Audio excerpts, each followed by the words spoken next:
Okay, hello, and welcome again to a new episode of the KewCast. I'm John, and I'm joined again.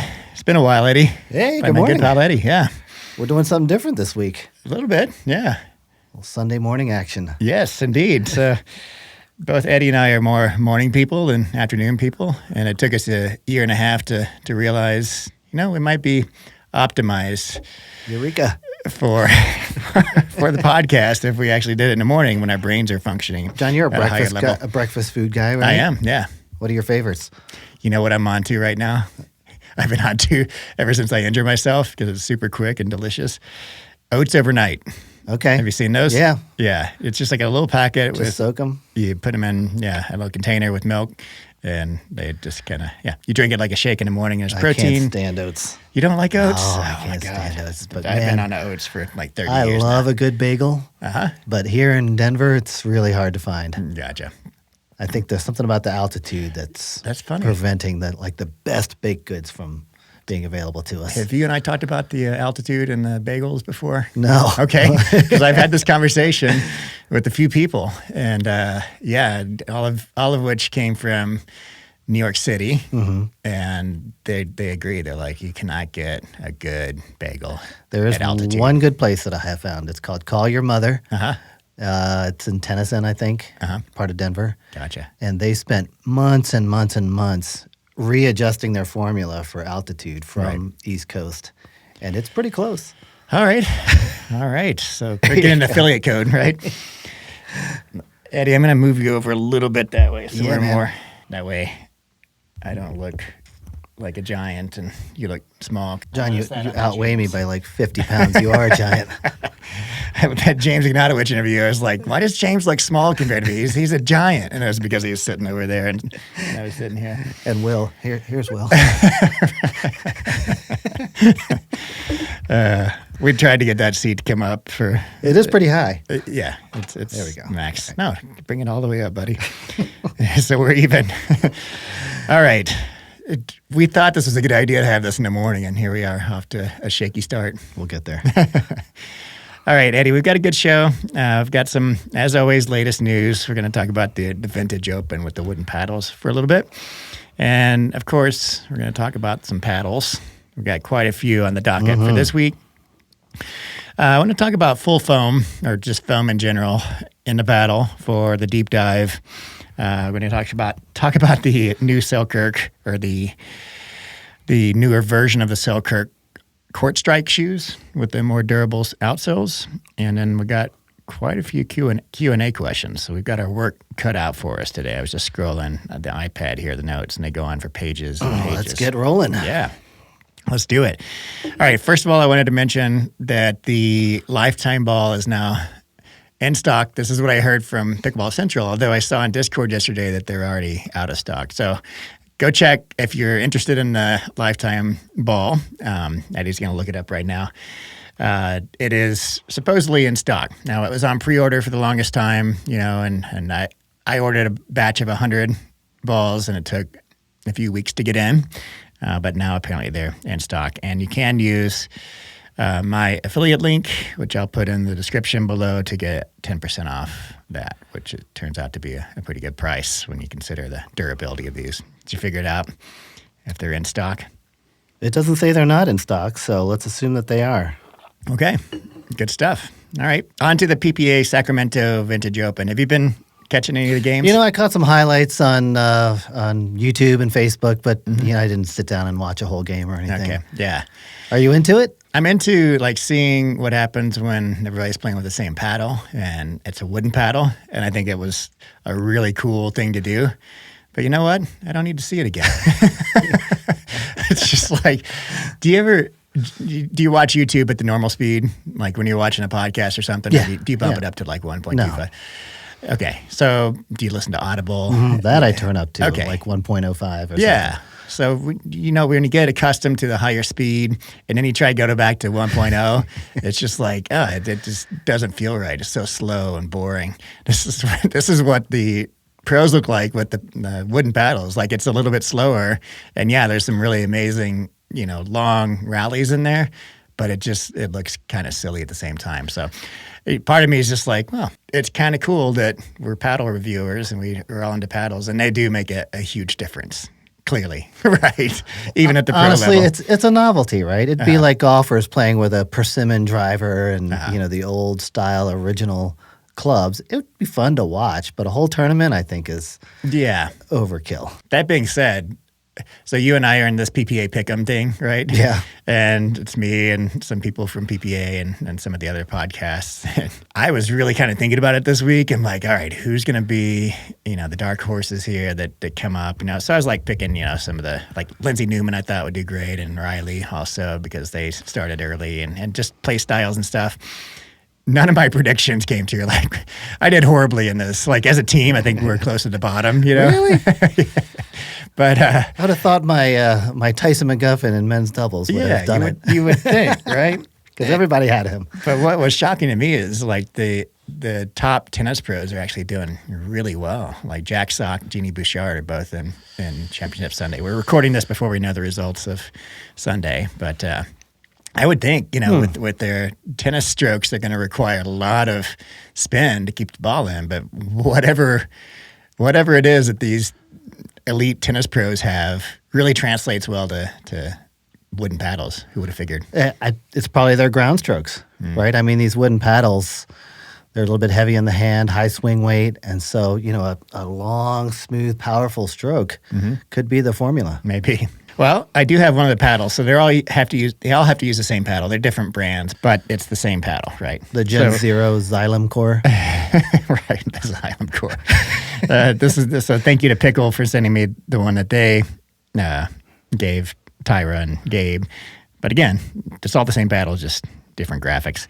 Tiny little thing. It looks silly seeing pros play with these little ping pong paddles, right? So, but I do have the stats. I ran all the metrics on these. I even took it out in the garage and did spin tests, and KewCOR tested it. So, so let's go here. So first of all, it is tiny. I think it's 15 inches long by 7 inches wide. So nowhere close to the under 24. Under the measurement. A couple inches under.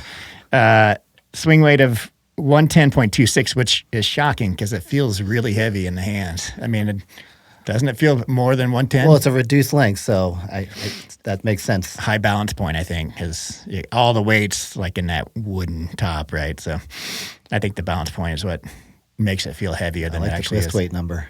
Massive. 4.4 twist weight. And you and I actually got a chance to hit with it with Pickleball Will last week before, I forget. And did you get any games in with it? No. Okay. I wasn't interested. Yeah. so I hit it. Will played with the game. I played with it for a game. And it's about what you think it would be with the 4.4 twist weight. You've got to hit this, quarter size, dime size sweet spot. And when you do, it actually, with the full swing, you can get a decent amount of juice on your drives. But, no spin. There's zero grit. If anybody had a question on whether or not they were putting, spray on grit, nope. It is shellacked wood. Actually, the pros are actually complaining because you catch it in the light a certain way and there's a glare off of it. You can even see it here in the studio with the studio lights. Do you think the spin's any better with the shellac sort of worn off? Oh, worn off? Yeah. Maybe. I don't know, but I don't know if any of the pros. I don't think there was a restriction on perimeter weighting, but I saw very few pros put any lead on it, which is crazy to me. Like, I would have let it up. Oh, 100%. The neck and the sides, 100%, right? Just to get that twist weight above 5 for the love. All right, so my scores on this, my testing was for RPM, it got 1,100 RPM. Oh, my. Yeah, which is actually, that's super low. That's like second percentile in my database, but I was actually kind of surprised it was over 1,000 after playing with it on a court. So one thing you'll notice when hitting with these, you cannot you cannot brush up on the ball at all. Slice is a little easier with this, but topspin is almost impossible. So when you try to hit a topspin drive, it slides across the paddle and it drops into the bottom of the net. You've got to hit this flat, or maybe a little bit of slice on your drives. And I noticed a lot of pros. The most common unforced error in this whole tournament was trying to drive it, and it drops right into the bottom of the net because it just does not grip the paddle. It slides right off. So saw a lot of that. That was also probably not a good look. I mean, I love that the PPA did this. I think it's a fun experiment, but I don't know if we need to do it annually. Maybe as a side thing, maybe not as a feature thing. Serve speed was at the, 28th percentile. Pop is way down at the 10th percentile. KewCOR tested it at 0.357, which puts it in the low power category, as you would expect. So that's right around like the Babolat Wizard 6.0 quarts, these paddles. Yeah. Okay. Yeah. So do you think anybody really cares about the metrics? I bet they do. I bet some of our listeners care. But yeah, I just thought it was a fun experiment all around. Maybe some skateboard tape. Yeah, it was like 7-ply maple, just like what we see on a skateboard. Right. Is that that's not what you're thinking? You're thinking to get the grit up. Yeah. That would be I don't know. I'm kind of done with the wood paddle. All right, good sir. Let's move on. Paddles of the week. Wow, we're already there. Yes. All right. Let's start with the Luzz. The Luzz. Tornazo. Again, Luzz. They answered my last question. Luzz, I think, is a Spanish word for what? Light? Yeah, something like light. Okay. Yeah. Tornazo, I imagine, is tornado in Spanish, maybe. I don't know. But help us out here, Luzz. All right, so they're selling this for $229 with a 15% discount with our code. It is dual, a lot of good stats about this. So dual certified, as is their Inferno that we talked about a couple of weeks ago. 1-year warranty. This is another full foam option from Luzz. Looks very similar in appearance. I think they only have one shape option right now, which is this elongated. But it is a good elongated shape. It's a little bit shorter and wider than some of the other elongateds on the market. So better hand speed, more twist weight and forgiveness on this. The surface peel ply gets good spin. Swing weight of 121 on this one. Twist weight of 6.2, which is pretty good for an elongated. Yeah. Now, the difference between, again, this is full foam, multi-density core. And the difference between this and the Inferno is the types of foam. So this also, instead of having the MPP center core, this has the EPP, so expanded polypropylene, instead of that microcellular stuff. And what distinguishes this from the Inferno and from all other full foam paddles right now are the exterior foams. They have 2 bands of different types of exterior foam. One is called the PBAS band or PBAS foam instead of EVA surrounding it. PBAS their trademark, or is that something generic? It's a running. It's like what they use in top end running shoes, and I've seen it PBAX with an X at the end instead. And yeah, it's used. It's really lightweight and springy, softer foam used in running shoes. It's a high performance thermoplastic elastomer, so that TPE foam that we see in the, it's not the exact same type of foam, but it's the same class of foam as what the Rhombus Quanta uses in the neck region. Yeah, so it's used in running shoes, medical devices, known for lightweight, high energy return, and cushioning. The other band of foam is an SCF foam, which I think is that microcellular foam that they use at the interior core of their Inferno, right? So they're playing around with different configurations of foam, different types of foam on this paddle. Here we are looking at the X-ray. You got that right in your notes? Mm-hmm. Okay. So you can see very similar layup to like the Selkirk Boomstick, the Bread and Butter Loco, and, the Honolulu's, the FC Plus. But yeah, different types of foam. Impressions? Let's give some impressions. What do you think, Eddie? I think this paddle does a lot of things right. The power's there. It's got good spin. The forgiveness for a paddle like this, that's this shaped, is actually pretty good. Mm-hmm. I think it ticks a lot of boxes. Mm-hmm. But for me, there was something really special about that Inferno. Okay. And it's hard for me to put words on it, but just the feel of that Inferno was just spot on for me. It was a very bright feeling paddle, very responsive. This one, a little bit less so. Okay. Like I said, there's nothing wrong with it. It does everything right. But that Inferno was very special. It was very memorable for me. Yeah. What would you pinpoint the difference in feel between the two? I would give the Inferno a little bit more kickback into the ball, a little bit more of that sort of responsiveness, whereas this one feels a little bit more dead. Oh, really? Yeah. Okay.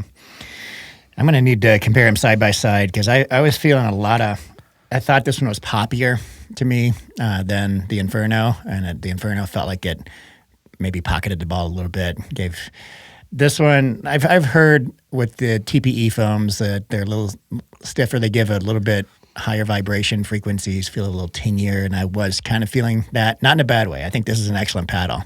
I can't even decide which one I like better. I'd need more time with both. But yeah, initial impressions, I kind of agree with you, Eddie, that the Inferno has slightly better feel in some ways, but there are some subtle differences that I need to really drill down into with more play time on this before I can really say which one is my preference of these two. But I applaud them for messing around with the formulas here and innovating with new types of foam and new layups of foam. And that's what we're going to talk about later in the deep dive is we're in this stage now where, yes, we have full foam paddles, and yes, they all look almost identical under the microscope, but now we're in the iterative phase of paddle development where, they're going to be introducing new foams, new layups on those foams, and, all of these different material aspects of the paddles are going to come together in different ways, subtly different ways, and eventually get an entirely new feel based on, the sum of the component parts. You know what I mean? And I think that's what I'm driving at. When I said dead, I wasn't referring to the poppiness or the power levels of the paddle. It's just really the feelings coming through the handle. Sure. And I really like that the feel, the vibrations coming through the handle on that Inferno. Mm-hmm. Yeah. This thing is powerful. I haven't KewCOR'd it yet, but I did the radar gun tests yesterday, and I think it was in around the 80th percentile for overall firepower, which is going to put it, and that includes the illegal paddles. I'm going 0 to 100 in percentiles in my database, including like the Diadem Vice and everything. So, where is that compared to the Pro 4? Very similar. Okay. Yeah. That's kind of where I was putting it. Okay. All righty. So good stuff again from Luzz, and I think this is already available on their website. Awesome. Okay. Gherkin. The good folks from Gherkin reached out, and I was joking with them because they sent a bunch of paddles to the co-hosts of all the podcasts, and you didn't get one. And I knew that we just hadn't reached out to them. And it turns out that I did miss an email from them, like months ago. But John, that's a really slimy way of booting me to the curb. Not at all. But yeah, they were like, oh, we didn't even know that you knew of us, and we were trying to slide. I was like, that was totally joking. So they sent you your own box. Yep. And nice.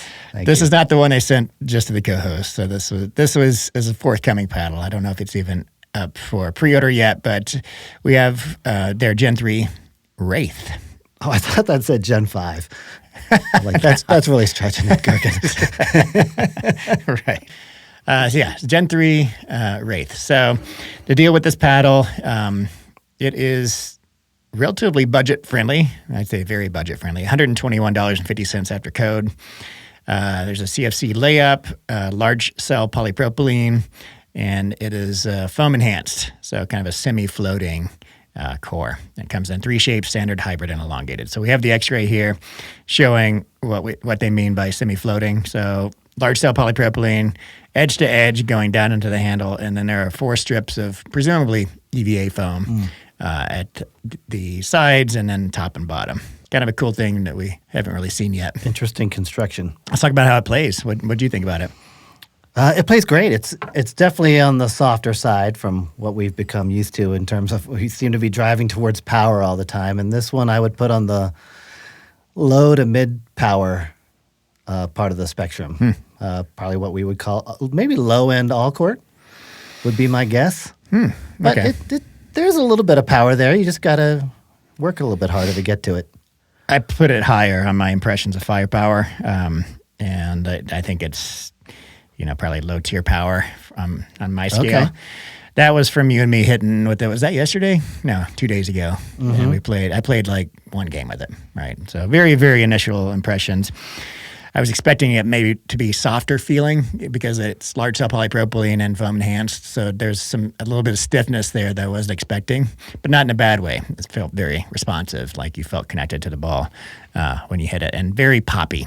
That's where I think the firepower is coming in for me. Not so much with full swings, and I didn't put any weight on it. I may have at one point put 3 gram strips at 8 and 4 o'clock, but regardless, it's feels very much like a Gen 3 paddle, which most of us know by now. I wouldn't put it like in the league of the Yola and all the copies of that. Basically, those have a unique feel. This feels a little bit more one-dimensional, but still a good, solid paddle. And for the price, I think it's a solid deal. Mm-hmm. Yeah. I agree with you on the pop, but at least the one I hit just felt very soft. Did it? Yeah. Okay. But we were playing with a ton of power paddles that day, so it could just be relative to that. But I wasn't picking up. I mean, I think you said that it felt somewhat stiff. It didn't feel stiff to me. Right. Okay. And like I said, I came into it expecting a soft feel because of the wide cell and the foam enhancements, and it just wasn't as soft as I thought. But it probably is softer than most Gen 2 paddles for sure. Okay, let's move on. Do you have the right here, the RPM? So this is James Ignatowicz's new company, and I had him. I interviewed him last week. We talked a little bit about it, but I only briefly discussed what my impressions were on it. So you and I have had a few games on it now, and I just wanted to chat about it. So $250 for this paddle before code, so you can knock 10% off that. It comes in an elongated and a wide body shape. I've only hit with the elongated, and there's a 14 and a 16 millimeter option for both of these. The dimensions, according to my measurements, are 16.46 inches long by 7.36 inches wide with a 5.6 inch handle.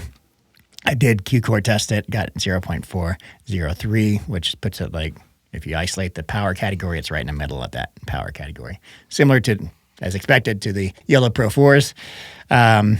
Here's the X-ray, and you can see quite clearly it is very similar in layup to the propulsion core of Yola. So we have the Peninsula diving board shape with the polypropylene in the center with the EVA band surrounding it. And there are some differences. I think he will iterate on the face layup, but I think he's messing around with that, doing some 45-degree angle stuff for future iterations. But the main difference in the current configuration is the increased amount and density of neck foam in the neck of the paddle. You can see that bulging in quite clearly here. Are they calling this a floating core? It seems like the honeycomb goes edge to edge. Oh, so you can, if you look closer at the X-ray, it's impressions of the polypropylene after it's cut out. It still leaves impressions on the face layup. I see. But that's actually foam. Okay. Yeah, that's so like it a is horseshoe-shaped foam. So it's floating. If you define floating as this, some people have a stricter definition of floating where it actually has to cut the polypropylene off from the handle, or whatever's in the center of the core gets cut off from the handle. But yeah. Gotcha. So it feels really similar to the Yola Pro 4s in a good way. Good paddles, all around. What are your thoughts otherwise? This would have been an elite paddle about 8 months ago. Yeah. And unfortunately, in this day and age, with the rapid evolution of foam and other technologies, I think it, does it rival Yola? Sure. Mm-hmm. Does it really go to any extreme to deliver something that is next generation? Well, probably not. But that's hard to do these days. Yeah. I talked with James about it too, and even posed the question to James, are pickleball pros actually slowing down innovation of paddles because they get so dialed into one paddle and are reluctant to try anything new? And yeah, he admitted that's certainly part of it. I would be the same way as if I had the skills to be a pro. You don't want to just willy-nilly try new paddles that come along because you're so dialed into that particular paddle. Like I've seen interviews with Ben Johns, and it takes him forever to adapt to any new little thing because he loves all the things about the paddle he's been playing with for years, right? Anyway, I think it plays really well. Again, very similar to the Yola Pro 4, but in a different way. I would put it, do you remember how surprised we were how much we liked the Thrive Fury? Mm-hmm. that's kind of the vibes this has given me too. I think people are iterating on the YOLO formula and slowly making things a little bit better. I feel like this has, so the YOLO has more of a hollow feel. This has a little bit more of a denser feel. Agree. Yeah. Pockets the ball a little more. And I think that's probably because of the higher density foam in the neck, right? It's just adding a little bit more dwell. I need more time for sure to say this is true, but I feel like, especially with that 14 millimeter I was hitting, it's got some juice, man. And it might even be just a tiny notch above the firepower levels of the YOLO Pro 4s, but very, very similar, like siblings similar. Are there aspects of these paddles that you feel like outperform the YOLO? Yeah, I mean, for me, the feel of it feels a little bit better. You know what I mean? Just the response, the vibrations, I like a little bit denser feel on my cores, and, just all of that together in the same way that the Thrive Fury felt like, wow, I really wasn't expecting this to feel so good. There's just a really gratifying feel. Really across the face. Mm-hmm. Yeah. And I don't know if it's because of the subtle changes in the way they did the neck foam or some other aspect, but there's good feeling across the face. Yeah. A big sweet spot. And I use the whole face, John. By choice? I don't. I use the whole face, but not by choice. But yeah, a good sweet spot on this, comparable to the YOLO Pro 4 in terms of sweet spot, which is like an oversized sweet spot, I'd say. Well, by now, with the full foam paddles, I'd say that it's a good sweet spot. What's the price on this, John? $250 before code, with a 10% code with 10% discount with code. So yeah, I think clearly James knows his paddles. He has become an uber paddle nerd, and he's innovating and iterating on this, and he wanted to come out with a paddle, first of all, that he knows all of his pro colleagues enjoy, including himself, and this was it. And I think he's going to be, I think we'll see many good things from I'd be curious to play with the wide body. Yeah, I think that would I'd like be to try nice, that too. Nice offering. I think they're sold out. I think they only made like 2,000 units or something, and they went immediately. So some buzz behind the RPM brand already. Do we have the Ruby Pro? There Yes. it is. There's that pretty thing. All right, let's chat about the Ruby Pro, because we got to hit a bit more with this since the last time we chatted about it on the pod. And good God, that thing is gritty. I had not played with it. Oh, you hadn't? Okay, it was me and Will then that we were talking about the Ruby Pro. That's some sick grit, man. Yeah, God. That is crazy. And it looks crazy under a X-ray too. So it's 12 millimeter cell diameter, which is pretty massive. Have we seen that before? I think the Holbrooks have that upper part of the Holbrooks. Okay. Have, but not across the body like this. I always get a little alarmed at how misshapen the large cells are. And this is not, 6.0. It's also even the Paddletech Bantams. When you go at like 10 millimeters and above, it's just impossible to keep the octagonal shape on the cells. I wouldn't call any of these cells octagonal at this point. No, they're just kind of all over the place. But you can see, very large cell, polypropylene, Gen 2 thermoform paddle, but some of the new technologies that 6.0 is working on, including the Diamond Tough Grip. I think this was not a claim by Dale or 6.0, but something that I termed, just trying to explain this, but self-regenerating grip.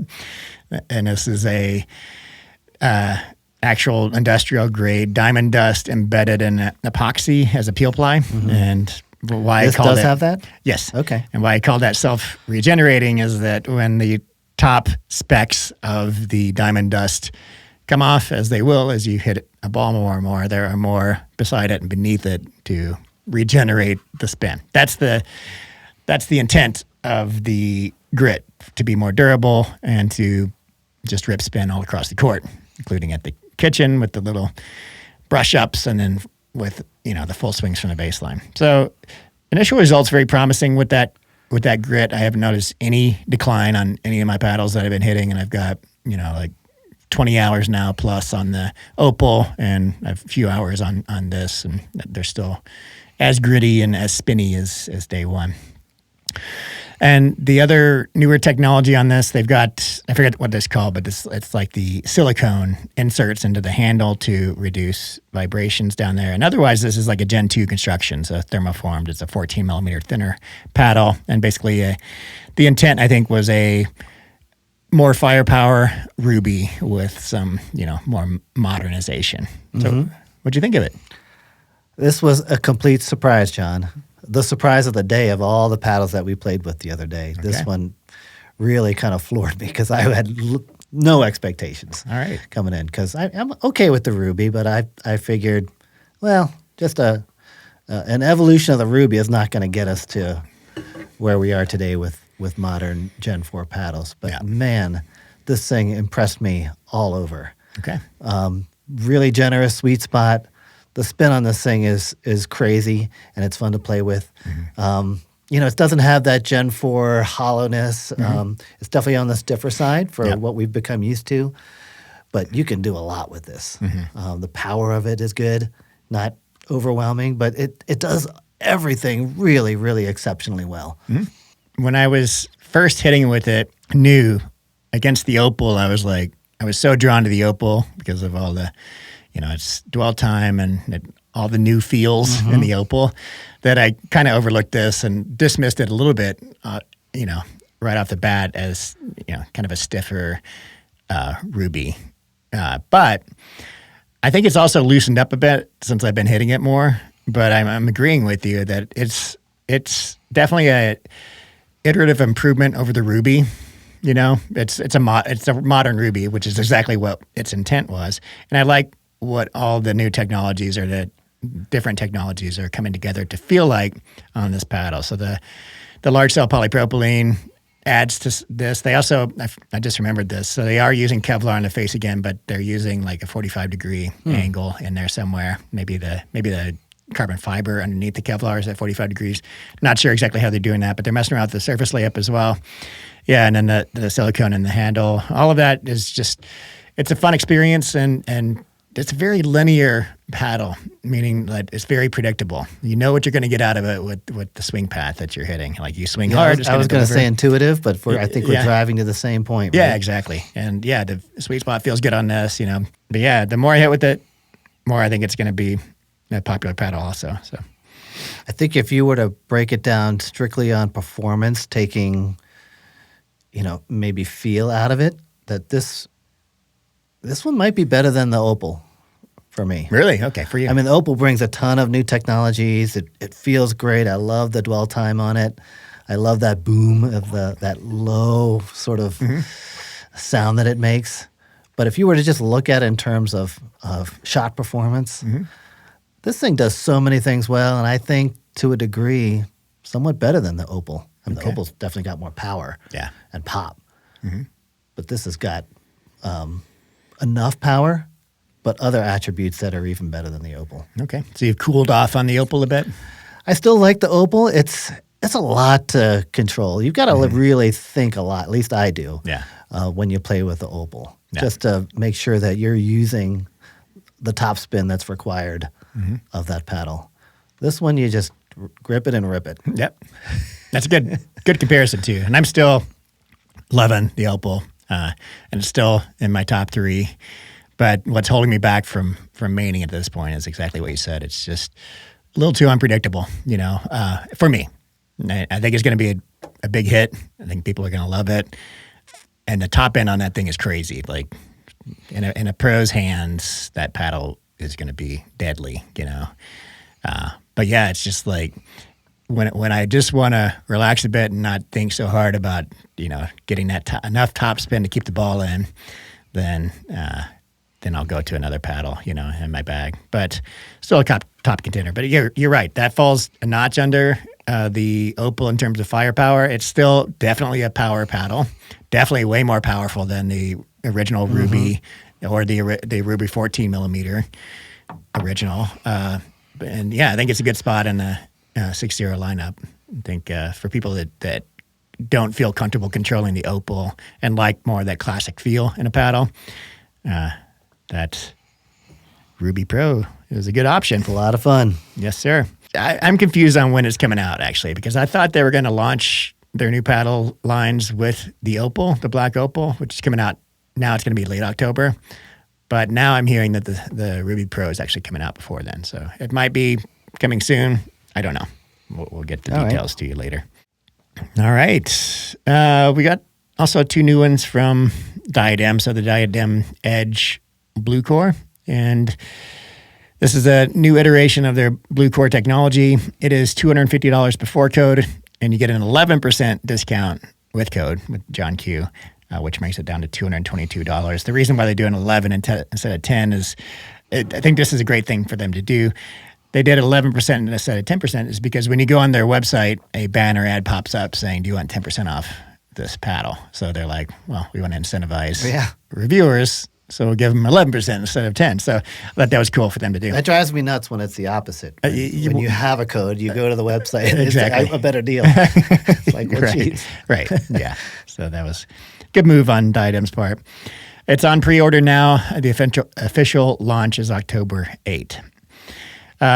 So we got the elongated and the hybrid shape, which the hybrid shape is a new one in their lineup. So the elongated is called their Pro, and there's the hybrid. So your kind of classic arrow curve top hybrid. Dimensions on these, I mean, this is a really standard dimensions for a hybrid. So just under, it's actually closer to 16.0 rather than 16.5. So it's on the shorter side and wider side. So they're maximizing the dimensions according to the rule of 24, which is a good thing. And the elongated is your standard elongated shape. Both of these have longish handles. I think the hybrid handle came in above 5.5 when I measured from the bottom up to the top of the tape here. So it's not the same shape as like the original J2 shape, which has a 5.3 inch handle. It's a little longer handle. Very similar to the bread and butter hybrid shape. Actually identical to the bread and butter hybrid shape. All right, swing weight on the hybrid is 113 and twist weight 6.7. So pretty standard for hybrid shapes. On the elongated, the Pro, it is a swing weight of 117, so pretty low for an elongated, and a twist weight of 6.1. So that's really good, actually. Good numbers for the elongated shape. My KewCOR, I was surprised by this. 0.41 for both of these. So right at that Yola Pro 4 level. Now, that threw me off because we'll talk about our impressions in a second after I get through the specs here a little more. But my initial impressions, the first time I hit with these was not anywhere close to that level. Powerful, more powerful than the original BluCores, but I didn't feel like it had the Yola Pro 4. I changed my mind on that, or I'm changing my mind on that after the last session you and I hit with him. So we'll talk about our impressions in a second, but let's look at the X-ray here and look at the new technology. So it's the same EPP blue-colored core, as you can see in the window of the handle. Yeah. But now, instead of just going edge to edge with that EPP, they are adding some different foam densities and foam enhancements. So you can see a outer foam ring. So we have an EVA foam ring diving board shape, so a horseshoe shape going around the EPP center. And that diving board foam kind of stops here. But they also have strips of EVA, linear strips down in the neck. And they also have some really high-density, softer silicone inserts into the neck of the handle, which helps to add a little bit of weight, drops the balance point a bit, and also adds some vibration damping. Really similar to the concept that 60 is using with their inserts in the handle. But instead of in the handle, Diadem's doing it in the edge guard. You got the 18K woven carbon fiber on the exterior, like their other edge paddles. And yeah, I talked to Diadem about this before I hit them, and I was pretty excited about this because, the original BluCores I feel like fell a little bit flat because they're, it's just one slab of EPP, and they didn't do anything to adjust the density and the balance point and all that, or to add any kind of springboard to that. And yeah, they hit okay, but it wasn't an overwhelming success in the consumer market. Very similar to like the Selkirk 008s is where I would put those original BluCores, right? It's very similar construction. And then we had some time with these. Like I said, the first time I hit with these, I was like a little softer than I thought and not quite as much juice as I was expecting with all these, kind of springs, foam enhancements. And then 2 days ago, I had a different impression. But first, I want to get your impression, Eddie. Well, I was hoping for some significant differences between the last BluCore and this BluCore. And to be honest, I don't feel it. I loved the first BluCore. I really enjoyed it. It was in my bag for a long time, particularly with a pretty significant amount of perimeter weighting. I feel like that balanced out the kind of the tight, narrow sweet spot of that original BluCore. I was hoping with this one that we would see an expansion of that sweet spot and some mitigation of some of the stiffness on off-center hits. But I didn't feel any difference between the first BluCore and the second BluCore as far as that goes, as far as sweet spot goes, forgiveness goes. I still think that this paddle would benefit significantly from perimeter weighting. And we didn't try that experiment during the time that we had it. At least I didn't. But I think it's a great paddle.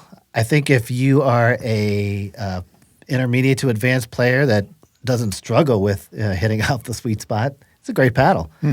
But that sweet spot is pretty limited. Yeah, interesting, because my feelings on it are kind of a little all over the place between the two sessions I've had with it so far.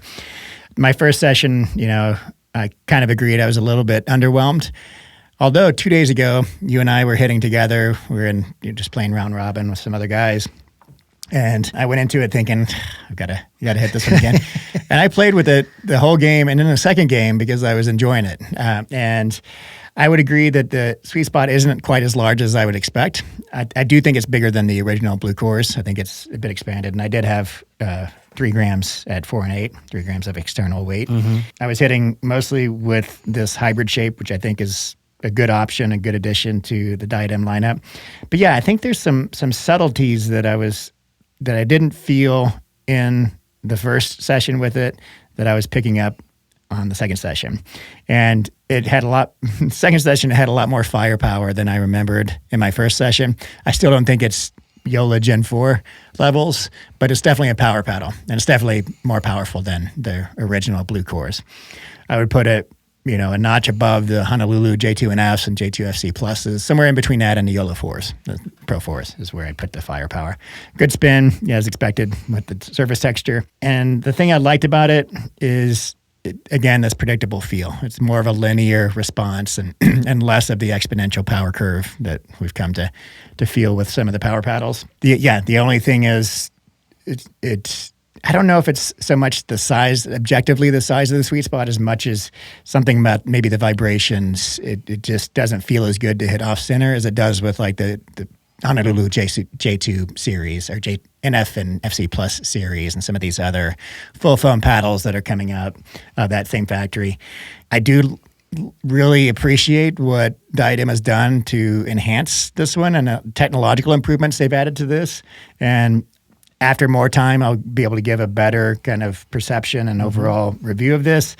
But, I'm liking what I feel so far, and I liked it a lot better on my second session than I did after my first session.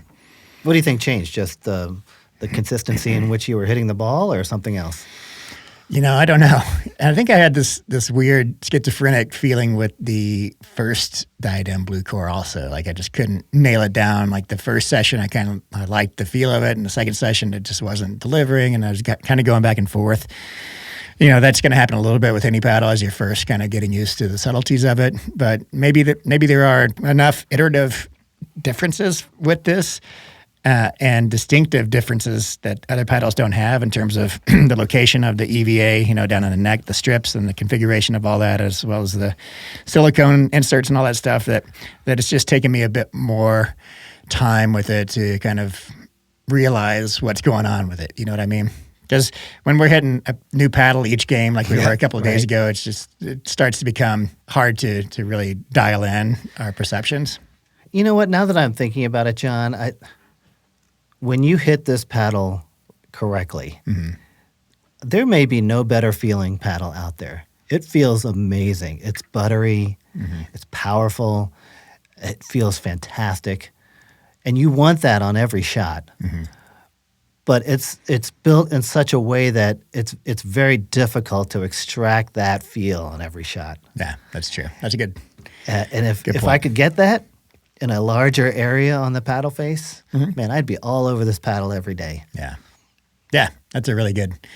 It's like they made it feel too good in the center. Yeah, exactly. And that's kind of, it's like, oh, I love this. Yeah. Oh, it doesn't feel quite as good. And you're right, the performance may be there on those off-center shots, but the feel isn't there on those off-center shots. And that's what I want because, man, you strike this thing well and it's so good. Yeah. So promising. Definitely need more time with this contender Let's do a for a boomstick full setup on it. Say what? Let's do a boomstick setup on it. That's a good point. I don't know if you can go that heavy on it because it starts stock a little heavier, but as a contender for a full review at launch because I think there's some potential here. All right, let's talk about these beauties. Oh, you got yours. Yeah. Do you have the HX? I have the EX. All right, we've got all three shapes here. So these have launched the Chorus Fire, and these are the production models. And the history of these is that Chorus released a Fire model of paddle, which originally passed and then failed PBCOR, and they had to take it off the market and weren't able to get it approved after that. And this is the successor to the Fire, so they called it the Phoenix. I love the graphics on this, first of all. It's just a really good-looking paddle. I like what he did with the kind of the white trim down here and the larger neck band. He says that this is, some vibration dampening, which I'm sure it helps. These are 14-millimeter paddles. They only come in 14-millimeter. Large cell polypropylene, Gen 3 style foam enhancements in the center.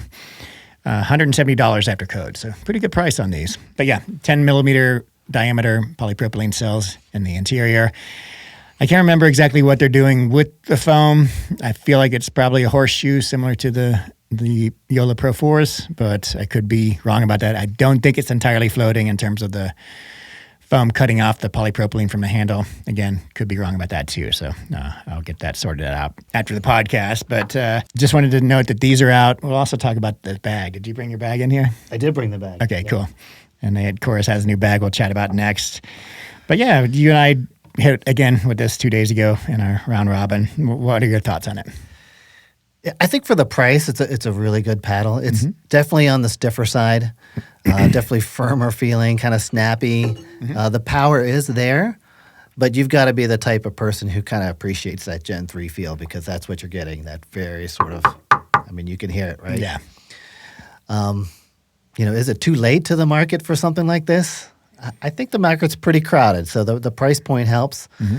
But with our movement to that Gen 4 sort of high dwell time, low pitched, power generation, I think this one, unfortunately, is a couple of months behind. And I feel bad for Matt because of the delays that he had in getting this to market, I think probably are going to hurt him. Yeah. Yeah, I think there's a lot of FOMO out there for full foam paddles, no pun intended, right now. And to me, objectively, they play the greatest. The floating full foam paddles, they're the biggest sweet spots, they're the best performance. But I think there's still a lot of people out there that love the feel of honeycomb polypropylene. Right. And for that crowd, I think this is an exceptional paddle. If you like a power paddle, a very poppy power paddle. And this is, again, a very linear, predictable paddle if you can control that pop. And I went out and hit with these yesterday and got, with the radar gun, got the miles per hour and all that. And they are combined power and pop, I think 80-something percentile, so power, but the pop is like 90-something percentile, and the power of full swings is a little lower. So all of that firepower, the firepower is very heavily weighted towards the pop side of that spectrum, and you can definitely feel that on the court. It's a stiffer feeling paddle, even though it is large cell polypropylene, which mitigates some of that stiffness. But very stiff, lively response. The ball is off the paddle as soon as it hits it. And but yeah, it is a very predictable response, And if you like the feel of that very poppy polypropylene, for example, Michelle, my wife, she loves this paddle. She's never had any paddle preference. She'll play with whatever's around, It could be whatever.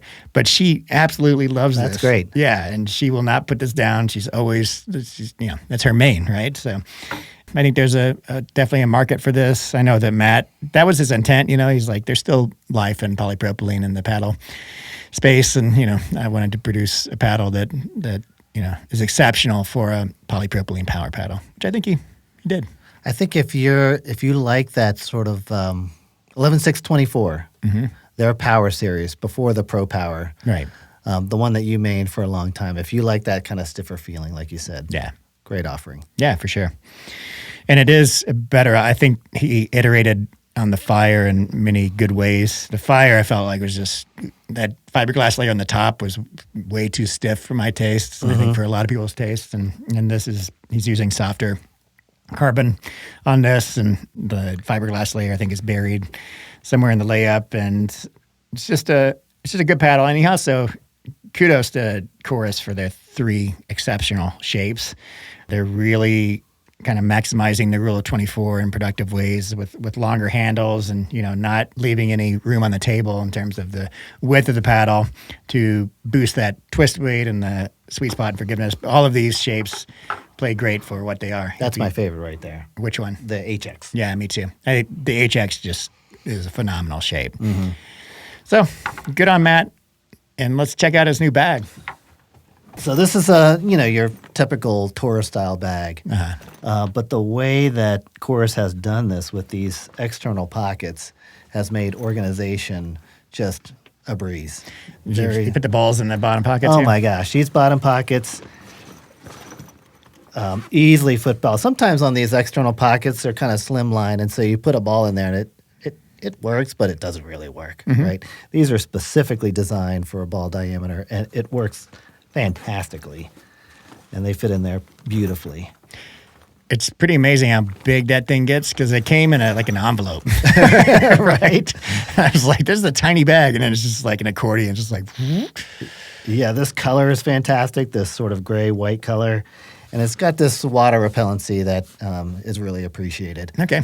What I like in every tour bag is a double zipper on top. I hate the single zipper where you have to just kind of throw the walls aside. But this one opens very nicely, and it is cavernous in there. Yeah. I would like a brighter interior for sure. Absolutely. But I think it's well designed. It feels, honestly, the materials feel a little on the cheaper side, like this tiny little strap on top. And I don't know if the zippers are, can you read? Are they YKZ or whatever the high-end zippers are? I don't feel like they are, but it's also a cheaper bag, right? It's $120. You're right. You're getting a massive tour bag, which actually is designed for pickleball. It's not just some other catalog bag that they adopted, and for a good price. So I feel like the value is there, and 2 insulated pockets on either side of that main cabin. So for keeping those paddles at core on those hot days. Yeah. You definitely want to keep those paddles protected, or your food, or whatever it may be. But, this if you're like me, you go to a tournament and you just pack your entire house. This is a great bag for that. You can see the back straps. So we've got a fence hook on it, which is nice. The back straps actually feel pretty good. They look thinner than they feel. There's some nice, probably EVA foam in there. And there is a compartment for them, so if you're not using the back strap, okay, they're but you can easily carry it like stowable. Like a duffel here. Yeah, and much, like I said, much bigger than I originally anticipated when I got it in the mail. But good first bag from So Chorus. The other day at our round robin, I think I brought like 14 paddles. You took them all home in that one bag. It was incredible. I mean, it probably rivals the 6.0 tour bag in terms of internal space, which is one of the largest bags out there, Yeah, but thank you, Matt. Appreciate that. Yes, sir. All right. We wanted to get into some updates on our impressions of the Vatic V-Sols because they just launched on Friday. And, man, Eddie, I'm behind on my reviews just in terms of I've been traveling, I've had guests, and, recovering from the injury now. I'm on the court more and can't say no to people invite me. I've been to the court 5 out of the last 6 days, and we're going again today, and the day's Sunday. So I need to cool it, man. I can't be playing pickleball if I want to review paddles. Anyway, so one. I wanted to get the V-Sol at least initial impressions out on Friday, but I didn't feel comfortable releasing a video with only a few hours of play on it. So I'm still gathering still in the data gathering phase for the Vatic V-Sols. But I wanted to give an update because I do have several hours of play on it now. So for those who, are living under a rock and don't know about the launch, there are so many paddles. I've got a stack of paddles down here from Vatic. And yesterday I actually did all the RPMs and the power testing with the radar gun in the garage.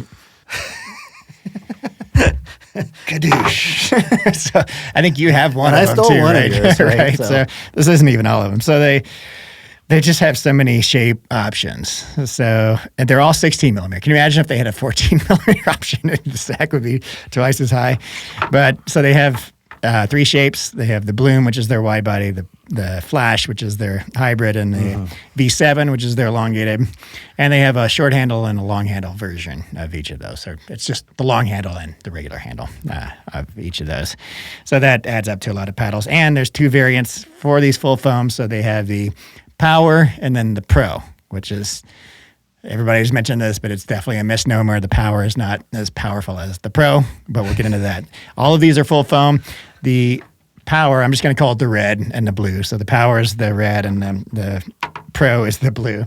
So for the reds, it's more similar to like the carbon true foam style. So it's edge to edge expanded polypropylene with little divots in the center instead of full holes, right? That's on the Power. And is that the version that they were going to release about 6 weeks ago? Similar, more similar to that. Okay. It was going to be like edge-to-edge Yep. PP. It felt a little stiff, and then there were disbonding issues, so they pulled it, iterated on that.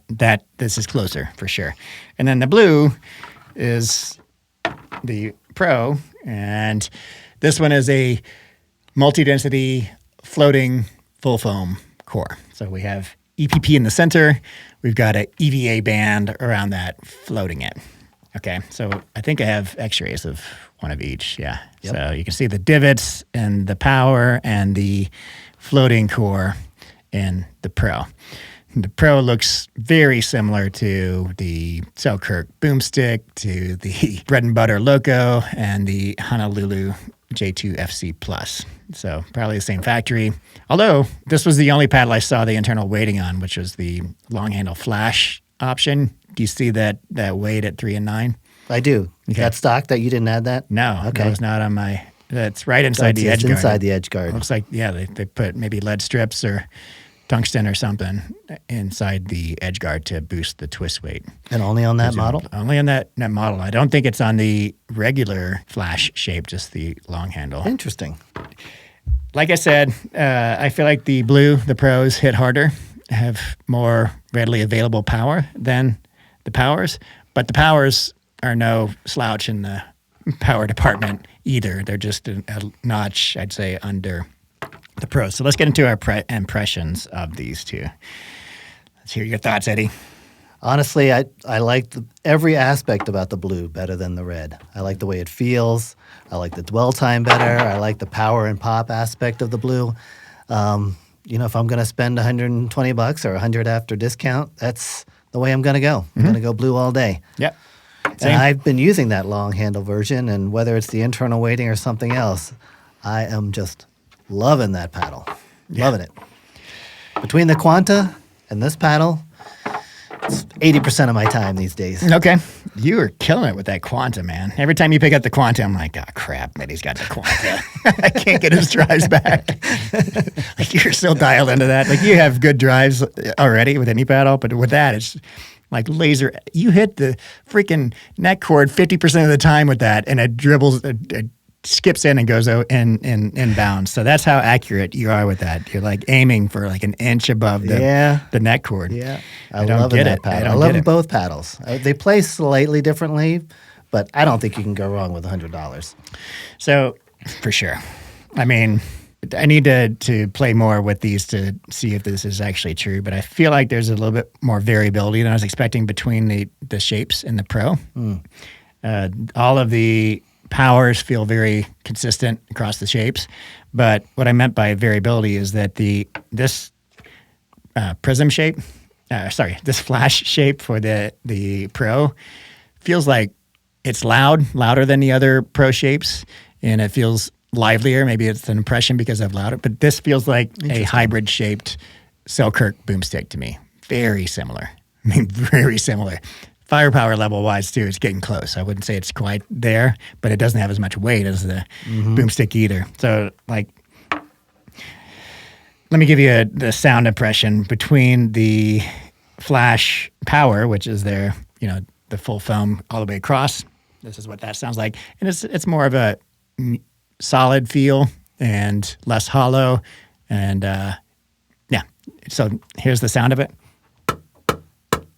That's very muted. Yeah. Versus the Pro of the same shape.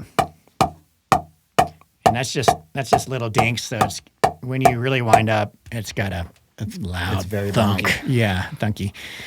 So I agree with you. I like everything about the feel of the Pro better. I think there is a place for the power too. I think for a edge-to-edge EPP foam paddle, it's a top 5 contender for all the paddles out there, including all the the carbon true foams. So for $100, you can't really go wrong with that.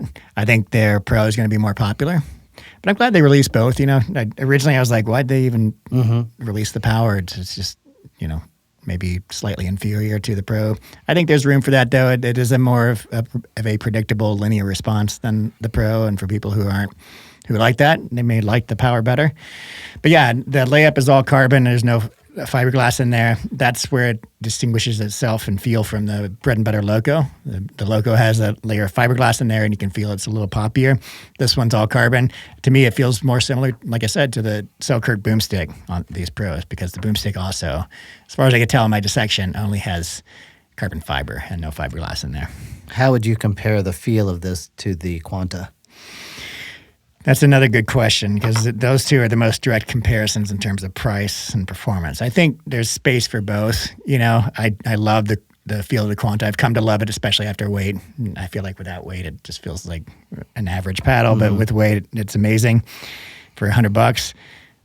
This one is more, it's better balanced stock than the Quanta, so you don't need to add as much weight. The Quanta feels a little stiffer, less of a mellower feel. I wouldn't call this mellow. That's a bad term. This has a more plush yet springy feel, and the Quanta is a little bit more tingy and a little stiffer and you feel a little more connected to the ball to me. Okay. How about you? I feel like the Quanta, it has more boomstick feel. Really? Okay. Yeah. A little bit hollower feeling and sounding, whereas this is a little bit more spongy, quirky feeling. Okay. So Yeah, as you said, if I do there's agree though differences- that this probably feels a little bit denser than the boomstick. If I had to, but I feel like the Quanta is a little bit stiffer overall. Feels a little tingier to me. I think it's that the foam they have and the elastomer they have in the neck of the Quanta. I don't think either one feels particularly stiff. No, The power feels stiff. I don't mean stiff like Ruby Pro stiff. I mean, if you take all of the floating core full foam. Yeah, just in comparison to the two. Yeah, exactly. Stiffer. But fantastic paddle choices. I mean, we have an embarrassment of riches, Eddie, in terms of budget paddles these days. We've got all the shape options you could want in the Vatic series. We've got all the shape options you could want in the Quanta series.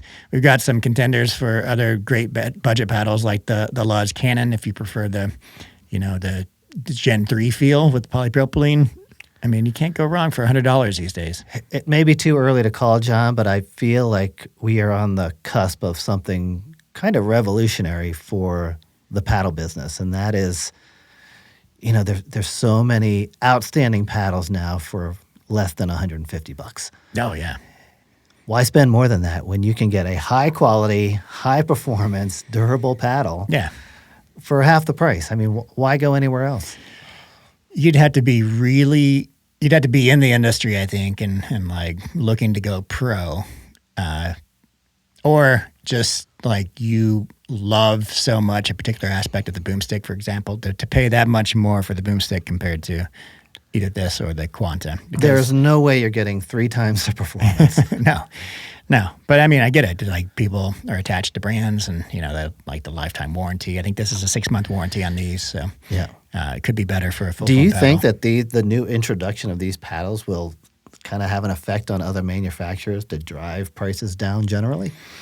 I mean, Vatic has always been kind of Right. the standard for performance at low prices, and I feel like they've always been pulling prices down and equalizing the playing field in terms of value for paddles. But yeah, I mean, you look at the X-rays, and if short of the shape, if you just look at the internals, there's no difference you can tell in the X-rays. Yes, there are some between this and the Boomstick and that Loco and all the other paddles made in that same factory, right?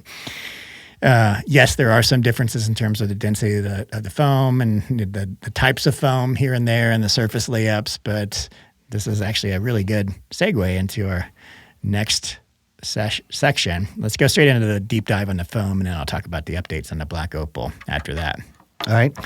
But yeah, so we are now in the stage with full foam paddles that I feel like we were with Gen 3 paddles the same time last year. And that is the factories in China all have the component parts, and slowly they're getting slightly new materials in terms of different types of foam, different densities of foam. But right now we're in the iterative phase of the full foam paddles, where companies are now experimenting with the menu options that the factories are providing and manipulating those menu options to create the ideal full foam paddle for different tastes in the market, different niches in the market.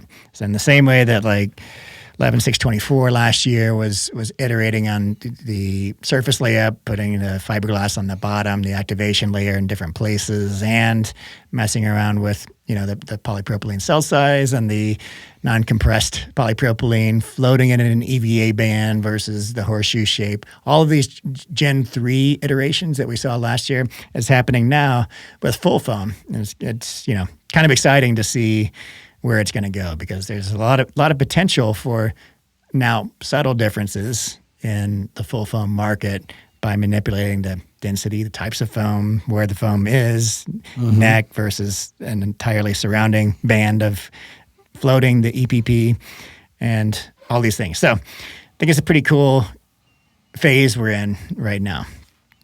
So the current menu options that I'm seeing at the factories are EVA foam, expanded polypropylene, EPP, MPP, which is that microcellular polypropylene, and SCF foam, which is the super foam, which is expanded with supercritical fluid. So there is a lot of directions we can go with those menu options in terms of the performance of the paddle. And what we're seeing is, take the Quanta, for example. It is so lightweight stock, right? Which means that all of the foams they're putting in that paddle are very low density. Now, density is a huge thing with foams in terms of its performance. And clearly there's performance related to the actual springiness and the durability of the foam, as well as the weight. Because if you can get the weight of the foam down enough in the paddle, then it allows you to manipulate weight beyond that. So let's take the Carbon True Foam Genesis and the recent waves. That's expanded polypropylene, edge to edge, and it's a very high density of EPP too. Because look at the original True Foam Genesis, even with all the recesses, voids in that foam, it's still one of the heavier full foam paddles on the market, sure. Right? So that reflects a high density of that foam. Versus the Quanta, which is also full foam, and it has EPP in the center and other foams in the exterior. But man, that thing is one of the lightest paddles on the market. So clearly they're manipulating the density of the EPP foam. So are they both EPP? Yes, in the center. And the Quanta and others like the Vatic have EVA and other foams around the It's exterior. just the density of that EPP that's making the difference. Exactly, right. Now, the density and other aspects of the foams, even if you didn't mix these foams, which you can create hybrid foams, right? But the performance differs with regard to density in terms of elastic modulus, and then there's plateau stress. So it reflects both performance in terms of springiness as well as durability. And that's the thing we don't really know yet about full foam cores is, yes, they appear to be the most durable paddles on the market, definitely more durable than Gen 3 objectively so far. But we don't know if there's an Achilles heel or what the life curve of the paddle will eventually look like. Like, what's going to kill a full foam paddle besides disbonding? That was what we were noticing. Like, bonding the face layers to the foam is kind of difficult. It requires different types of epoxy than what was being used for Gen 3 paddles. So that was kind of the initial hurdle for producing these paddles. But still, the carbon True Foam Genesis is one of the most durable paddles on the market. And in fact, that's the paddle I use to correct my balls for the ball cannon, the KewCOR. And I'm also testing so I'm shooting basically every new ball that I get, I'm shooting it on a carbon 1 True Foam Genesis paddle. And I know the COR of that paddle, and I'm able to detect the COR of the ball in that manner. And there's subtle variations ball to ball, and I have to track and monitor the ball's COR over its use life on the cannon. I go up to 300 hits, but during that 300 hits, you get a decline in the outbound velocity of the ball. So I have to use that as a correction for each paddle that I'm testing. I've hit this carbon True Foam Genesis paddle thousands of times. I've been using it now for a couple of months as the control for the ball correction, and it is not disbonded. There's a very clear spot of where the ball is hitting the paddle, and it's totally eaten through the peel ply. It's just smooth as glass there because it's been hit so many times. But the paddle performance is still exactly the same as it was day one when I've hit it. Because I have to monitor and make sure the paddle's not losing power or gaining power or whatever. Same as day one. After thousands there's no cupping in the core. No cupping in the core, no nothing. Which that's incredible. Yeah. No other paddle, I think, besides some of the newer full foam paddles would be that durable. So far, very promising in terms of durability, but also, if you look, and shout out to Justin from Pickleball Etc., co-host of Pickleball Pursuit podcast. He sent me kind of his estimations of the current range of density for EPP, and carbon is at the highest end of that range, the True Foam Genesis. They're using the highest density, which also means they're going to be the most durable, probably, right? I imagine as you get to the lower end of that density, which you can only go so low on the density of the core because below that is going to fail deflection tests, and it's also going to be too powerful, right? The less dense, the more springy, right? Mm-hmm. So the big question is, are some of the super lightweight paddles like the Quanta going to be as durable as the True Foam Genesis? I think probably not, but we don't know what is going to end up happening to kill that paddle, right? Is it going to be like divots in the foam, or soft spots, or will it be super springy in the hot spot, or will it die in the hot spot, or we don't know. And how will it get there? Will it be a gentle slope, or will it be just a cliff? Yeah, right. Like, exactly. So we're still just feeling it out and trying to figure out which density is the best. But so far, it seems like the best density in terms of just raw performance, not considering durability, would be as light and less dense as you can get, because then you can manipulate perimeter weighting on top of that and get it the balance point where you want it, and putting more density on the edges of a paddle is always a good thing. Okay. There's also, I didn't talk about in terms of the menu options, and this currently I don't see as an official menu option, but there's also this viscoelastic polyurethane foams, which are commonly known as memory foam. And those have unique properties in the sense that they don't spring back, so they and the vibration damping on those is next level, right? So you wouldn't ever want to put it in the center of a core, right? Because it would absorb the ball and just dribble off of it, presumably. But putting it in specific areas, because it is much higher density, or can be much higher density than the other foams, you're going to get the combined performative effects of vibration damping as well as adding weight in strategic locations on the paddles. So I think that's something that it could be. And I know that it's being used in a counterfeit version of the Yola Pro 4s, and that neck foam, which Yola uses. I think they're using an EVA or some similar higher density foam there. The knockoff of that is using like a memory foam. I saw that in Pickleball Medicine's dissection of that paddle, and it actually plays pretty well, and it's not quite as juicy, and it doesn't have the same firepower level as the Yola, but it plays quite nice. The question is, do you want that type of foam in anywhere in the paddle, because it does change a lot, right? It expands. It's much more temperature sensitive. It gets much softer in heat and harder in cold. So we don't know yet, but that's potential, right? For adding that type of foam into the menu options. Okay, so let's look at kind of a summary of what our typical density range is for each type of foam and kind of the characteristics. So if we start with the last one we mentioned, so memory foam, our typical density range is around 24 to 128 kilograms per meter per cubed meter. So 24 to 128. EVA goes from 20 to 150. So you can get a little stiffer up there in the EVA or denser in the EVA range. EPP, which is the center foam for most of these full foam paddles, 15 to 200 kilograms per cubic meter. So you can get even the highest density out of EPP, right? MPP goes 30 to 100, so lower density than EPP. And then finally, SCF, so these elastomer foams, there's a very wide range in there, so you can get super soft or super hard. I did ask Justin also, so EVA falls within, the upper end of that falls within the range of like the stiffness we expect in the center of the paddle to get to pass deflection.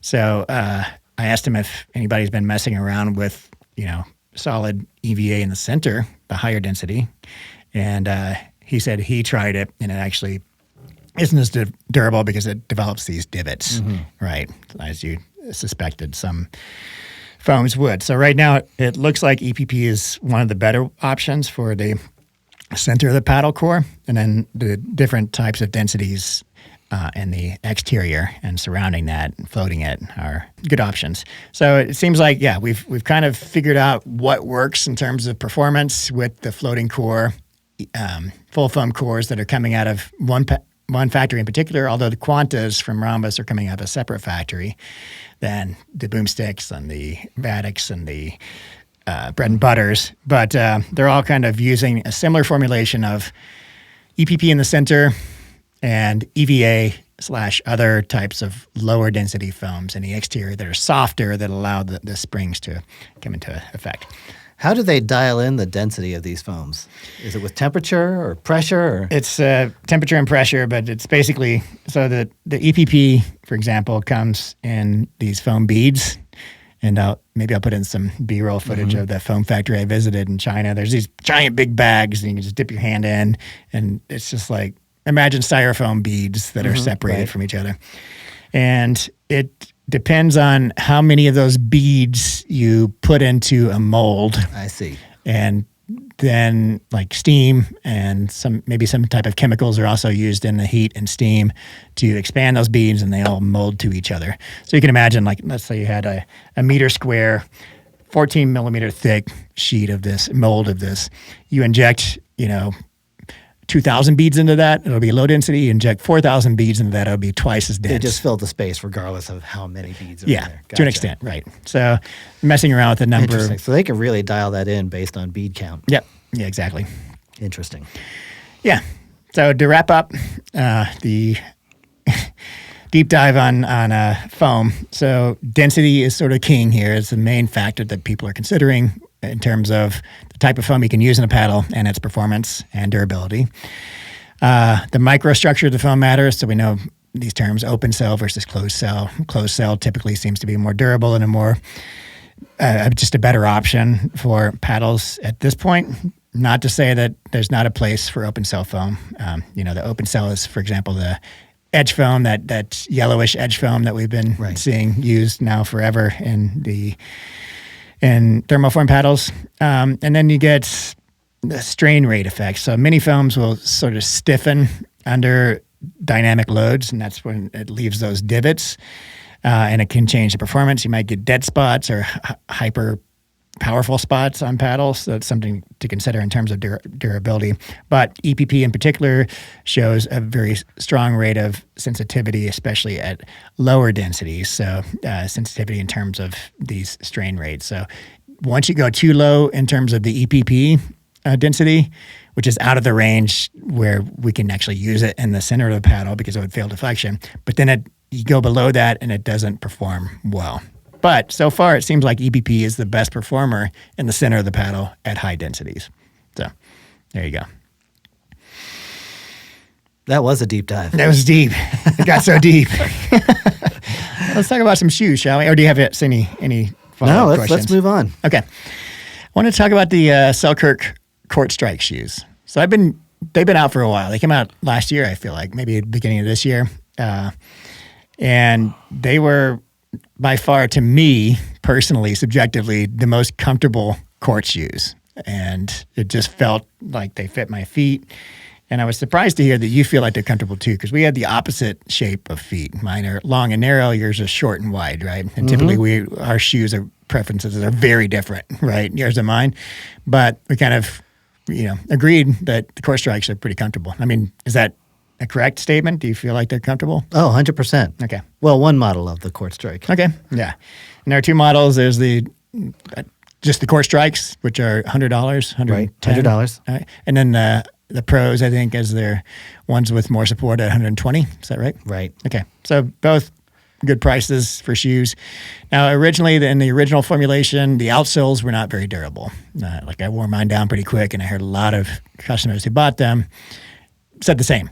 They've since reformulated their outsole formula and increased the durability and provided a 6-month outsole warranty, which if anybody knows Selkirk, they know they have excellent customer service. You will definitely not have any issues returning and replacing your shoes within that 6-month outsole warranty. So that's promising. One of the things I will did notice the difference between the old models with the softer outsoles and the new is that the new ones aren't as comfortable. That they just feel stiffer. Even the base model at $100, it just the others felt like wearing like Crocs or something. It's super soft, but when you stiffen the outsole, it's going to stiffen the overall shoe. But I didn't even need different insoles in my old Court Strikes.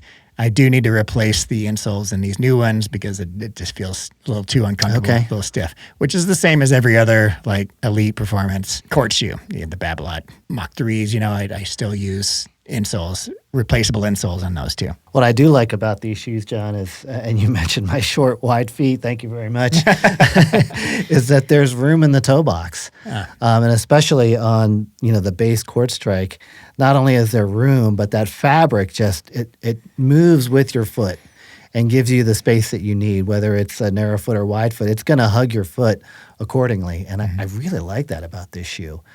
It's a little bit more stable, I would say, than the Babolats that I've been wearing quite a bit. Oh, really? Okay. But a great shoe nonetheless. Interesting, yeah. So this is the base model, and it doesn't have as much of the support along the outside of the shoe. And, playing non-competitively, I'd say, or even competitively, these are my favorite. For support, I'm going to go with the Pros. I know you and I have different perceptions of this, but these are the more comfortable of the two. The Pros are a little stiffer. And like I said, I do have to change out the insoles. I've been using these for a while. These are just like a foamy insert, like a high-density foam that provides some spring just to help with my old man feet that are suffering with inflammation and stuff. It just provides a little bit more cushion, but it does add some weight to the shoes, and that's my main gripe with the Pros is that they're a little heavier, obviously, than these because they have more support surrounding them. And then when you do replace the insoles, they become noticeably heavier. I wouldn't say they're the heaviest shoes on the market. They're not. But I think for $100, great option if you need a little bit more stability. And you mentioned the durability of the sole, John. These are really impressing me. I mean, by now, after 12 hours of use, I would have seen somewhere. Yeah. Normally, I'm not seeing anything here, and these are remarkably sticky. Not so much that you're tripping over yourself, but just the right amount of tackiness. Yeah. You can still slide in these for sure, but I'm just seeing a tiny, I've probably have 20-something hours on these. I'm seeing a tiny bit of wear on the outside where I normally start seeing outside of the heel and the inside of the toe box, but far less wear than the originals for sure. These are fairly conservatively styled. What are your thoughts on the colorway? I think they look great. Yeah. Yeah. And they have one colored option too. I just got one black pair for the regulars and a white pair for the pros. You can see the difference in the pros. So it has, I forget the name of this material, but it's a stiffer material that goes all the way across the edge of the shoes on both sides. Yep. Versus just kind of the mesh on the others. But and that's the part that I really don't need. And in fact, when I do wear a shoe like that, it's not just Selkirk, it's every shoe that's more aligned to the stability and structure side of the market. Don't care for it because it locks me down in a place where I don't want to be. Yeah. And it puts pressure on areas where I really don't care for it. So if you're thinking another $20 is going to be $20 better shoe, I wouldn't say that that's the case. Unless you need that extra stability. Exactly. I will say that, like, I think the stability is good on these, and the pros I'm happy to play with. Babolat does, on their Jet Mocs, they have like a aramid fiber that kind of cross cuts right here and right here, which I feel like it just hugs the center of my foot a little better than these.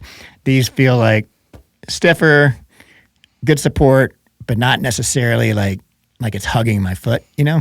There's a little bit of room for the center of my narrow foot to move around in these than the Jet Moc. So if that stability, lateral stability is a goal of yours, and you have narrow feet also, I feel like the Jet Mocs might be a little bit better fit.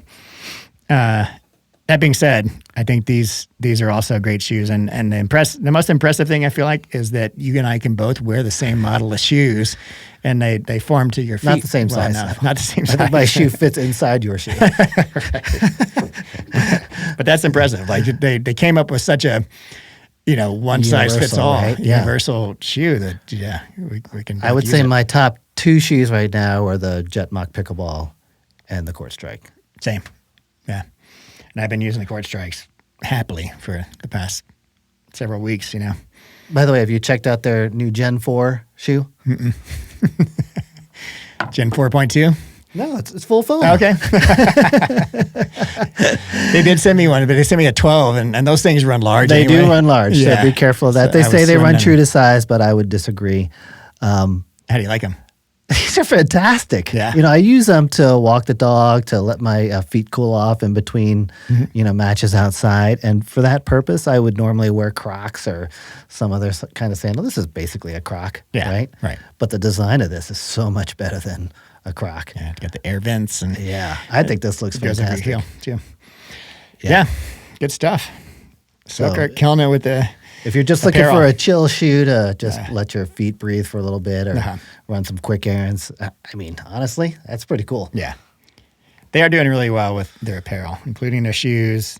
And if their clothes are pretty fantastic. They're not cheap, but I think they rival some of the really elite athletic apparel brands, They're just really good. They fit kind of the narrower frame as well. Yeah, I'm really impressed with their techwear shirts. Yeah.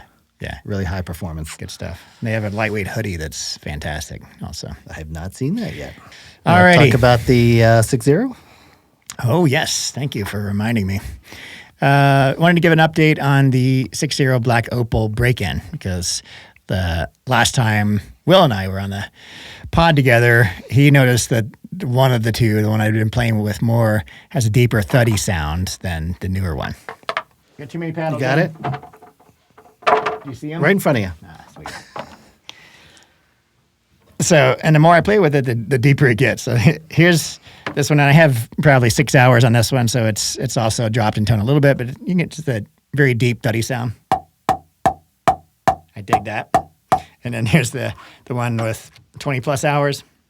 Oh, wow. That's an octave down on the wood block. Indeed. Which I love both of those sounds. That's my ideal paddle sound. But with that, Will in particular was like, I think there's more power. I'm feeling more power on the chord. And then I was like, yeah, I'm kind of feeling that too. And they already start off, stock, they're elite tier power, right around that Selkirk boomstick, slightly above, between the Selkirk boomstick and the Body Helix Flick F1. And then I was like, oh crap, if they're breaking in a lot, it's going to be highly illegal. But I did the KewCOR on this right at 20 hours actually on this. So the new one, this one, 0.4353, elite tier power. The used one, this one, after 20 hours, 0.4377. So I went from 0.435 to 0.438, which is a minor bump. Smaller than I anticipated. And I think there's a lot of kind of psychology going into hearing the lower tone of a paddle and expecting it to hit harder, because that's the co-association we've come to know. Like when the mods break in and start hitting like bazookas, they also change in tone. So you hear that low thud sound, you're like, oh crap, powerful paddle. So yes, there's a slight bump, not as profound as I thought. Does that mean that they're never going to go over the limit? I don't know. I'm going to keep testing this and find out. I also heard from Dale that they are this one does not have a gap between the EVA band and the interior core, full foam, or solid core as he terms it. The new ones are going to have 1 or 2 millimeter gap between the EVA band and the center, which he's saying will just eliminate the drop in tone. It's going to have a louder, more pronounced tone, but it won't be dropping in tone dramatically. And it also eliminated a little bit of that, or all of that minor break-in that I've experienced so far. That gives me a little more confidence that these aren't going to break in illegally. That became a concern when I noticed the sound difference and then started feeling a little bit, heating up a little bit because I already started off so hot. And that gap between the EVA band and the interior is what the Selkirk boomstick uses, is what the Bread and Butter Loco, the Honolulu's, all of these use this, and it's a known technique to get paddles, especially pre-breaking in a paddle, because what that tonal difference is telling you is that the EVA is softening up and maybe even coming loose from the center of the core, which as long as the paddle doesn't get super, super hot isn't too much of a concern, but it does change tone. Versus leaving that gap in there to begin with, the core is fully floating. It's adhered to the face layers, and that's how everything is kind of cured together. But regardless, makes sense. Yeah, it won't break in as much. So, have you picked up any other changes over time? No, it does feel, maybe this is a psychological perception too. It does feel a little looser than when it started in a good way. It's just more dwelly. And like I said, when we were talking about it earlier, it's still one of my top 3 paddles. It's kind of the wildest of the 3. So when I'm feeling it and feeling loose and like I'm on point, this is what I pick up.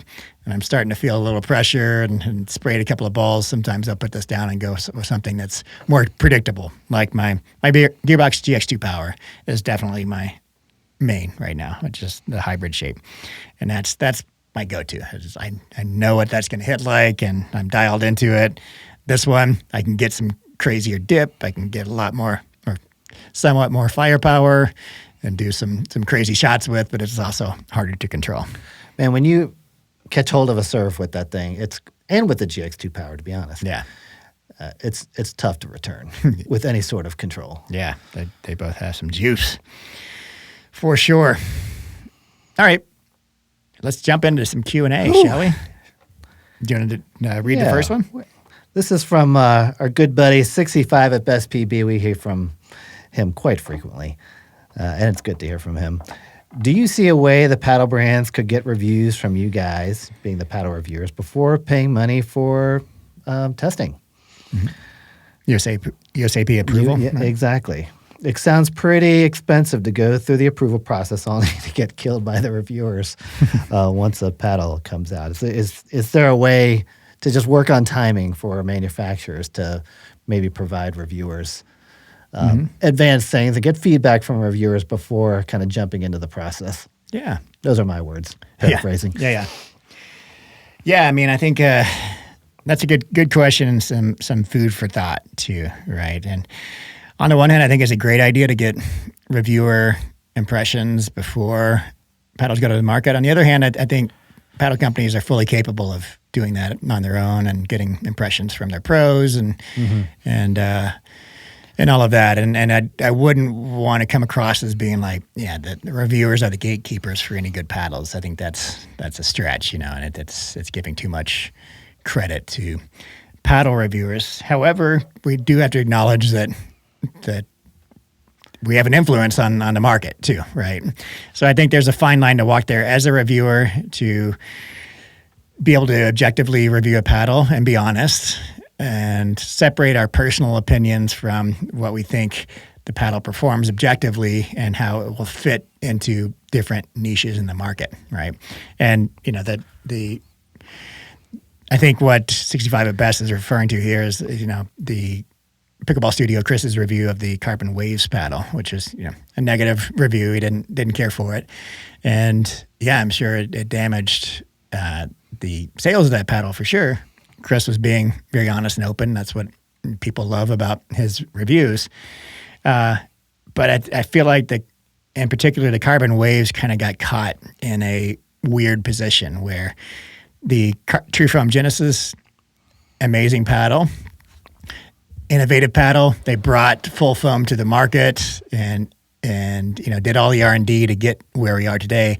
But it's been iterated on in such a significant way since its release that the newest full foam paddles with multi-density foam in the interior, floating cores, all of this just objectively play so much better than in certain ways than the full foam paddles that don't have this, like the True Foam Genesis and now the True Foam Waves. Not to say those are bad paddles, but I think where they got caught in a weird place is that now you can objectively buy a $100 paddle that plays amazing, and for many people it's going to play better than the Waves and the True Foam Genesis. And they're charging $275, I think, for those paddles. I still think there's a place for those. I think, I just talked to Scott Fliegelman yesterday. Yes, he's a Carbon Pro, but he chooses to play with the Waves over all the other Carbon options because he loves it. It's a very predictable paddle.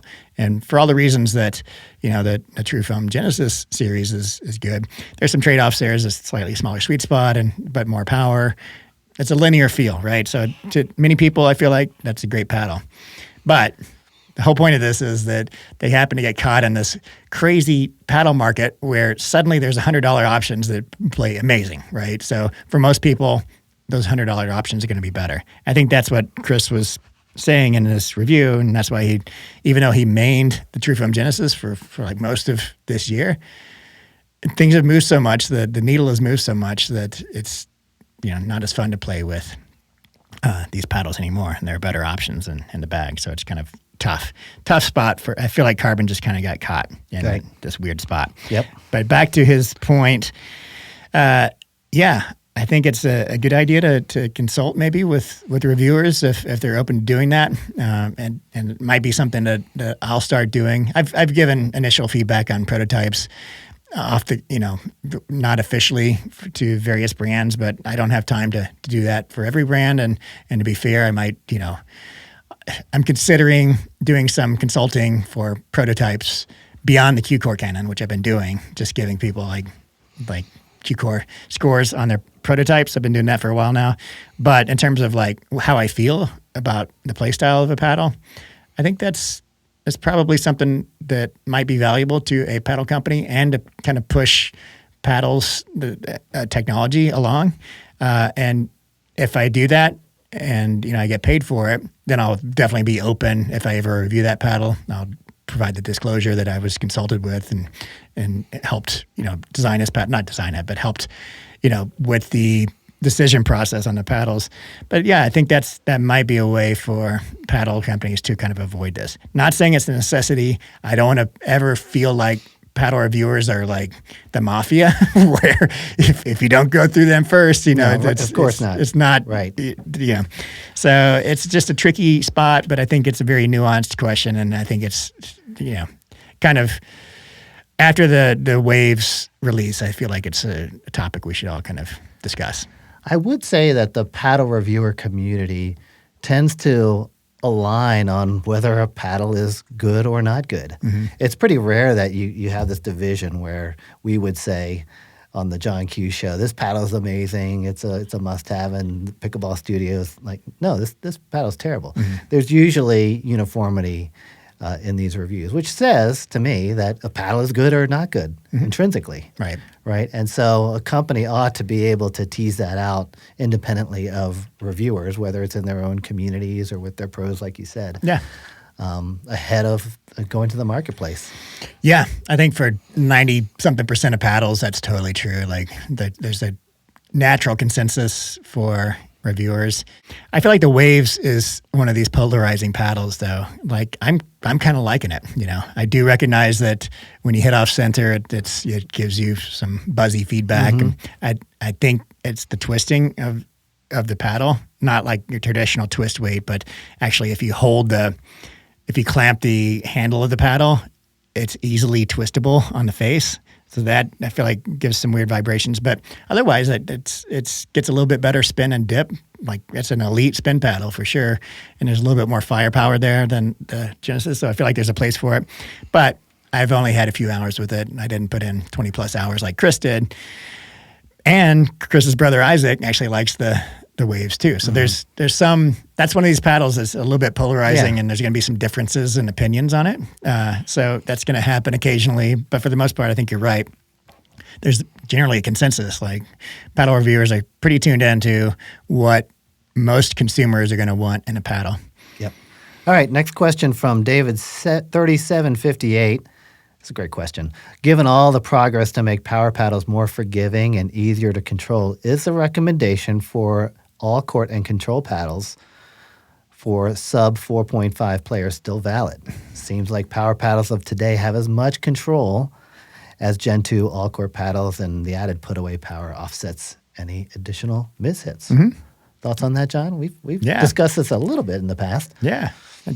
Get your thoughts first, because I feel like you helped introduce this concept into the paddle space. We classify paddles as power and all court and control, but there are so many well-rounded paddles within the power category that nomenclature is kind of out the window these days. I think we're really looking at low, mid, and high power paddles. That should be our kind of three designations for paddles, because all of them can provide exceptional control and forgiveness. Yeah. Right? They don't all do that, but they all have that capability. For sure. Yeah, well said. So now I feel like the term control paddles should not be used anymore, because it's a misnomer, because control now cross-cuts all paddles regardless of firepower level. I still like the term all court. It just intuitively makes sense. But yeah, my conception of paddles now is exactly what you said: low, medium, high power. And then there are control aspects to each of those categories that can be low or high, right? And yes, there's still a little bit of a trade-off. Clearly, the more powerful a paddle, you're going to struggle on the control realm with pop-ups and that sort of thing. But we've closed the gap enough now that I can confidently say that within the high power category of paddles, some of those are still control paddles, right? So if you take high power in terms of, let's look at the Honolulu J2 and F, that is high on the control scale, even though it produces the power, right? Now, once you get into the elite end of the high power category, the Selkirk boomsticks, the Opal, yes, some people are going to struggle with that firepower in terms of trade-off and control. But yeah, I think we now are in the spot to kind of give up the control paddle category. All right, John, how are we doing on time? I think we're close. You want to do one more? I like this one from Romy Mauricio 3111. John, what do you do with all the paddles after you're done reviewing them? If you've seen the lab tour, actually neither one of these has come up. So James Ignatowicz did a tour of the lab and filmed some stuff, and Will did too. Will put up a teaser, but neither one of them have uploaded videos. But I have a lot of paddle storage in the basement. There are walls. Yeah, there are walls, 10-foot ceilings, floor to ceiling, paddles stacked on the wall, and I have a whole system of classification thanks to Erica, who's now the lab manager down here. So She's helped me organize everything. I give away a ton of paddles. I keep the paddles that I need to retest eventually with KewCOR and all the other metrics I'm running and durability and stuff. But I just gave away 30-something paddles to Peak School here in Lafayette. Nice. I'm going to give really away cool. another batch of paddles soon to Boulder Public Schools. And yeah, there are various people here and there who just received some donations. So I think it's cool from just a reference purpose to have previous generations, especially of paddles, hanging around to see how far the technology has really come. Yeah. All the marketing says, yeah, this is the next generation. We've improved, but have they really?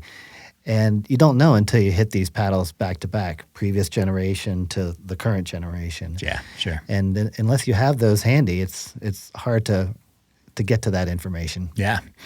Yeah, I treat paddles like books, you know. It's so hard for me to get rid of books unless I have duplicates. A lot of the paddles I give away are either duplicates or they're like prototypes that were sent and iterative changes that were made after that, you know. So yeah, that's a good question. Yeah, good stuff. All right, Eddie. Thanks. Good to have you back, man. Yeah, It's good to been a be couple back. weeks. Yeah. I'll see you next time. I'll see you in 2 hours.